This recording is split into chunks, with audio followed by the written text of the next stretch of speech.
style. Good morning and welcome to The Voyage, an entrepreneurial review of Paperboat and its journey. Paperboat owned by Hector Beverages. Alright, so now let's start with the difference between a businessman and an entrepreneur. So, a businessman usually builds on an existing idea. There's no changes or a novel, unique idea that's revolutionizing the market. However, in the case of an entrepreneur, there's a unique and a novel idea that comes about. For example, in the case of Paperboat, it was them trying to evoke nostalgia through fruit juices, or juices rather, that tasted like memories from their childhood. For example, the Aam Panna flavor, which is the first inspiration that they had as well for when they launched the company. Now, the second point of difference being what motivates them. So, for a businessman is motivated by competition and profit.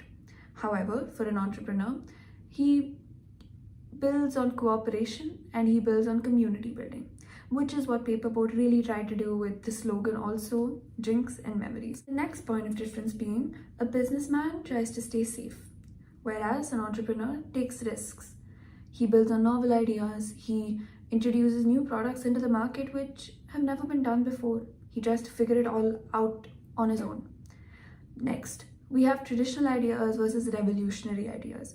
Who knew that you'd be able to have a juice that was in the flavor of Aam Panna, a juice that was in the flavor of kokum, a juice that was in the flavor of, let's say, buttermilk. But you can do that now, and that's all thanks to Paperboat. And that was a revolutionary idea. The fact that it brought back your childhood in the form of juices, which was completely new. The last point of difference being a businessman is profit oriented. He's a lot more profit oriented than an entrepreneur is, because an entrepreneur, on the other hand, is people oriented. Okay, so now to take you through a brief overview of the company Paperboat. It was founded in August 2013. It's owned by Hector Beverages. It offers a range of traditional, indigenous, Indian drinks and ethnic Indian foods and those flavors. Its chief executives are Neeraj Kakkar, Suhas Mishra, Neeraj Biyani, who are all Coca-Cola executives, and they were all colleagues when they formed the company. After they had left, they were former colleagues. And this is also formed with James Nuttall, who is actually the co-founder of Hector Beverages, the parent company of Paperboat. Now, it comes under the fast-moving consumer goods or the FMCG sector, and its slogan is Drinks and Memories. The vision of Paperboat is to preserve ethnic recipes through innovation, and it does that through its mission, which is through catering to local and personalized tastes and traditions. Now, to talk about the genesis or the formation of the company. So it's quite a heartwarming story, in fact. So in the year 2009, Neeraj Kakkar, Suhas Mishra, and Neeraj Biyani, along with James Nuttall, founded Hector Beverages, the parent company of Paperboat. And now, in 2012, James Nuttall's parents actually came to visit him in India. And James Nuttall had heard of Aam Panna, the actual Aam Panna, which Suhas Mishra's mother used to actually pack and give to him every morning. And James Nuttall wanted his parents to experience the same culture, but he couldn't find a single place in Mumbai to provide him with a hygienic option of the same. And that's where the idea of Paperboat was born, to bring back those old and forgotten nostalgic flavors such as Aam Panna and kokum and buttermilk, and as well as kanji, and bring those back and I guess percolate it through the upcoming generations. And that is why Paperboat was founded. So in 2013, an unsatisfied want of James Nuttall, along with Suhas Mishra and Neeraj Biyani, as well as Neeraj Kakkar, founded Paperboat. And this was funded by Sequoia Capital, the Belgian investor Safina, as well as Hill House Capital, and a couple of other venture capitalist funds. Now, coming to one of their early challenges, it was when they wanted to launch the drink Kanji, which was actually a probiotic drink that was very popular in UP and Punjab. Now, this particular drink actually required the purple carrot, which was actually not being grown in those regions anymore. So instead, they outsourced to Udagamandalam or Uti, and they set up a factory over. Now coming to the product line of paper. Now coming to the product line of Paperboat, there are fruit-based drinks, milk-based drinks, and other products. So as you can see over here, there's Jaljeera, Ampana, Amras, Jamun, Kala Khatta, Chili Guava, Kokum, Kanji, Sugarcane, Lychee Ras, and Rose Tamarind under fruit-based drinks. So these are actually combinations of the seasonal drinks as well as the year-round drinks. So for example, Kokum and Kanji are actually seasonal drinks, and the rest all, and a few of the others actually, are all year-round drinks. Now, milk-based drinks include buttermilk, badam milk, thandai, and neermor. Other products include chikki, aam papad, coconut water, panakam, sherbet, and ginger lemon. We'll be talking about the growth journey, challenges and overcoming, and success strategies of the Paperboat company. So let's start with the growth journey. In 2017, the revenue of the company stood at 9.5 million, which is 69 crores in Indian currency, and it increased by 70%, which was $16.25 million, that is 118 crores. In 2019, Hector Beverages reported that there was an increase in 20%. So the revenue, which was at $26.8 million, that is 195 crores, increased up to $32.3 million, that is 235 crores in Indian currency in the financial year 2020. November 2018, there was a distribution of 50,000 outlets, and the paperboat productions were like distributed to 10 countries, which included UAE, America, France, Australia, Netherlands, and so on. It is easier to export in those countries because most of the Indians reside there. In India, business comes from 6 cities, that is Delhi, Mumbai, Bangalore, Hyderabad, Chennai, and Pune. So let's move on to challenges and overcomings. So Neeraj Kakkar decided to launch a drink called Kanji, which is basically made of purple carrots. But one of the team members found out that purple carrots were being cultivated in Turkey. So they imported the seeds of the purple carrots, got it to India, and they started like cultivating purple carrots here. That's when the Kanji drink kick-started.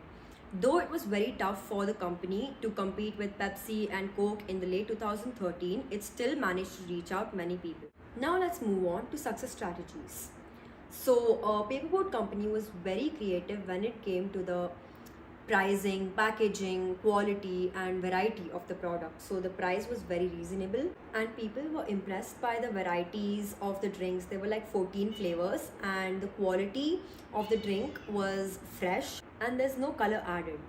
Since most of the people who buy the drinks are kids, they find it very attractive, and it's very safe for them to even buy the drinks, and it's very hygienic as well as a very refreshing drink with lots of flavors. Paperboat company did not fail to show its presence on social media, and it has a pretty good following, that is 300,000 followers on Instagram and 200,000 followers on Facebook. So Paperboat company as a whole has been a very successful company, and has satisfied most of the customers' needs. We're talking about the achievements of Paperboat, the company. As the popularity of the brand and the business grew, Hector Beverages attracted a clutch of investors. The company's first investment came even before it entered the traditional drinks market with Paperboat. Right at the beginning, in 2011, it raised rupees 15 crores from Infosys Limited founder chairman Narayan Murthy's venture capital fund, Catamaran Investment Private Limited, as well as from the venture capital firm Footprint Ventures. In 2013, the year the company introduced Paperboat, it closed an $8 million investment round led by Sequoia Capital with participation by existing investors, Catamaran and Footprint Ventures. Last year, the company raised another round of $30 million led by investment firms Sofina and Hillhouse Capital. Existing investors, Sequoia and Catamaran, also participated in this round. Now, Paperboat beverage branding Delightful Nostalgia has exposure to different cultures, which allows it to maintain a more wholesome product offering. Global presence also expands the customer space for the company and has allowed Paperboat beverage branding Delightful Nostalgia to globalize its various products to match cultural expectations. Coming to the SWOT analysis, the number one strength of the company is the brand image. Paperboat has a strong brand image. The company has built a strong bond with the customers based on its delivery and focus on quality. The company has also made use of modern marketing tactics to enhance its brand image. Paperboat makes use of branding tactics such as smart packaging and appealing product placement and store ambience to enhance customer experience of the brand and build repeated purchases. Now, the second strength of the company is the company reputation. Paperboat has a strong brand reputation. The company enjoys high level of consumer trust. Paperboat has been responsible enterprise and has abided by the regulations put forward by the authorities. Additionally, the company uses only fresh produce for its products and ensures customer health. The third strength of the company is the quality. Paperboat places high importance on the quality of all its products. The company has internal quality checks for all products and processes. This ensures that all business systems and processes are up to mark with the quality standards defined by the company. The company's quality standards, in turn, are shaped by local and global quality benchmarks and standards. Now, coming to the weaknesses of the company, the number one weakness is that it's not a household name yet. Paperboat started its operation back in 2013, unlike the other competitors, Coca-Cola and Pepsi, who have been in the market for decades. The second weakness is the weak branding of the parent brand. Hector Beverages, the parent company of Paperboat, came into existence in 2009. Unlike the other players who have been in the market for decades, Hector Beverages is fairly new. The third is the pricing strategy. Paperboat has been known to regularly engage in competitive pricing, which has benefited its product offerings. However, for a number of products, Paperboat also engages in above-the-market price strategy. Paperboat charges higher price for its quality offerings as well as for its premium packaging. Talking about the opportunities, the number one opportunity is the expansion in developing countries. Paperboat should expand operations in emerging markets such as that of India and China. The higher disposable income in emerging markets and developing countries will give Paperboat a diversified source of earnings. Paperboat Beverage will also have more space for innovation and new product development in emerging markets. Consumer in emerging markets will be more prone to experimentation and trying new products such as Paperboat. The second opportunity is the market development in the Middle East. Paperboat can focus on market development in the Middle East. By developing taste for Paperboat beverages, the company will enjoy the first mover advantage. As a result, the company will be able to generate trial rate and have a high number of consumers who will form strong loyalties to the brand. In addition, Paperboat will also have higher access to market segments, and this will facilitate higher penetration for the brand in the Middle East during market development. The third opportunity is the lifestyle changes. The brand should focus on consumer lifestyle changes. Paperboat should invest in consumer research and market research. The company should tap into lifestyles of the consumers and target groups and try to identify important shifts and changes. Paperboat should make use of these research findings to alter its product offerings. Now finally, talking about the threats, the number one threat is the increasing cost of raw materials.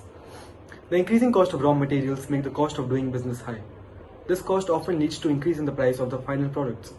With high competition, price wars are also competitive, and higher prices are often met with competing players slashing their prices low. Players may as a result suffer because of high rivalry in the industry. The second threat is the trade bloc and treaties. Trade blocs and treaties signed by the government with other countries add to the influx of imports. Higher imports because of trade treaties create more challenge and threat for local players like Paperboat. Paperboat and other local players suffer in the face of high quality and efficiency through economies of scale, which in comparison makes local product look expensive and inferior. Low barriers to entry in industry. The low barriers to entry for the industry in terms of low government regulations and low financial investment invites new players. The industry is saturated with local and global players. Potential of growth and profit encourages new players to enter the industry. As a result, there are direct substitutes and cut-through price wars amongst companies offering similar products and services.